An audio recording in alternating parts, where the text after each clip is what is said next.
ہر شخص یہ چاہتا ہے کہ میں بڑا ہو جاؤں، سب سے معزز جگہ بیٹھوں، لیکن اخلاق اس کو کہیں گے کہ آپ یہاں بیٹھیے، دوسروں کا خیال کریں۔ ادب اسی کو کہتے ہیں۔ بڑائی کا خیال یا بڑائی کی خواہش جو انسان میں ہے، یہ بھی ایک ضروری چیز ہے۔ بغیر اس کے انسان ترقی نہیں کر سکتا۔ جب تک وہ نہ چاہے کہ میں کچھ بنوں اور آگے بڑھوں، ترقی نہیں ہو سکتی۔ لیکن اس کو حدود میں رکھنا چاہیے، یہ نہیں کہ دوسروں کا نقصان کرے، دوسروں کے ساتھ بے انصافی کرے یا ان کی حق تلفی کرے۔ یہ سب چیزیں اپنی جگہ ضروری ہے، لیکن اس کے اوپر قابو پا کر اور پھر ایک حد کے اندر رہ کر انسان بڑھ سکتا ہے۔ انسانیت جسے کہتے ہیں وہ یہ ہے کہ انسان اپنی نفسانی خواہشات کو قابو میں رکھے، وہ اس سے مغلوب نہ ہو بلکہ اس کا مالک ہو، اعتدال پسند ہو۔ اس موقع پر ایک صاحب نے کشف المحجوب کے 2 ترجمے پیش کیے۔ اس سلسلے میں حضرت شہید اللہ فریدی رحمۃ اللہ علیہ نے فرمایا کہ جس وقت کشف المحجوب لکھ رہے تھے،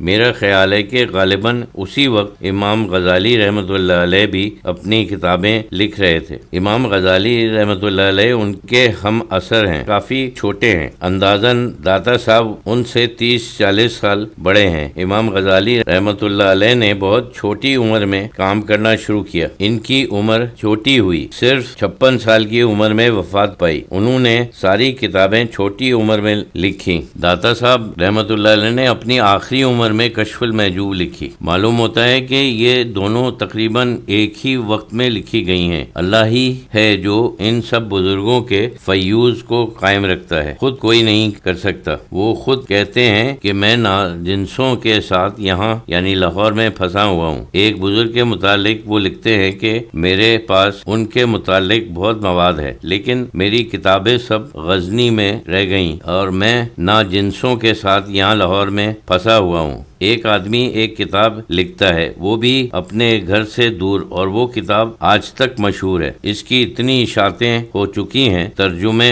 ہوئے ہیں، 8-10 تو میرے سامنے ہوئے۔ حالانکہ اور لوگوں نے بھی کتابیں لکھی اور بزرگ بھی ہیں، درویش بھی ہیں۔ بس اللہ تعالیٰ جس کا فیض پھیلانا چاہتا ہے اپنے زمانے میں وہ پھیلاتا ہے، جس کو نہیں چاہتا اس کا نام تک بھی کسی کو معلوم نہیں ہے، حالانکہ وہ بھی اچھے بزرگ ہیں۔ یہ تو اللہ تعالیٰ کا ایک خاص کرم ہے کہ اس سے ایسی کتابیں لکھواتے ہیں اور صدیوں تک ان کا فیضان جاری رہتا ہے۔ 900 سال ہو گئے ہیں، لیکن اب تک کشف المحجوب کا فیضان جاری ہے۔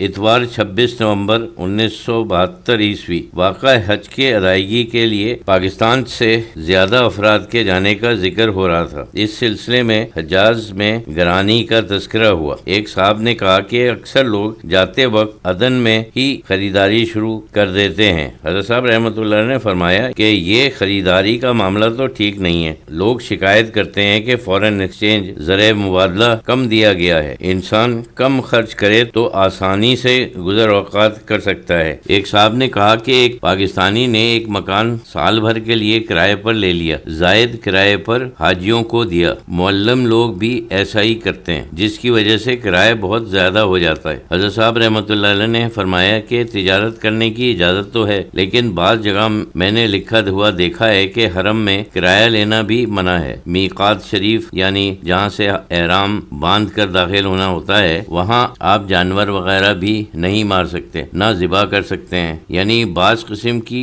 گھاس وغیرہ کاٹ سکتے ہیں، ورنہ درخت وغیرہ بھی کاٹنا منع ہے، اور کرایہ بھی نہیں لے سکتے۔ مدینہ شریف میں حرم میں ان لوگوں کو بھی کرایہ دینا جائز نہیں ہے۔ ہاں کریانے وغیرہ کے لیے لے سکتے ہیں، لیکن کرایہ دینا خاص طور پر منع ہے۔ بہرحال حج کرنا ہوتا ہے، اب ان چیزوں کا کیا دیکھنا، ویسے کرایہ لینا منع ہے۔ ایک صاحب نے کہا کہ ایک صاحب نے غلط حلف نامہ بھر دیا کہ انہوں نے پہلے حج نہیں کیا، اور جب ان سے کہا گیا کہ کیوں کیا تو انہوں نے کہا کہ صبح سے شام تک معاملات میں جھوٹ بولتے رہتے ہیں، اگر اس میں جھوٹ بول دیا تو کیا بات ہے۔ حضرت صاحب رحمۃ اللہ علیہ نے فرمایا یہ تو ایک ظلم ہے، یہ کہ جو حکم تھا کہ جن لوگوں نے پہلے حج نہیں کیا وہ جائیں گے، تو یہ ایک انصاف کی بات ہے، جو انہوں نے کیا وہ تو انصاف کے خلاف ہے۔ ایک صاحب نے کہا کہ بعض چھوٹے محرم بن جاتے ہیں۔ حضرت صاحب رحمۃ اللہ نے فرمایا کہ ہاں لوگ اس قسم کے بہانے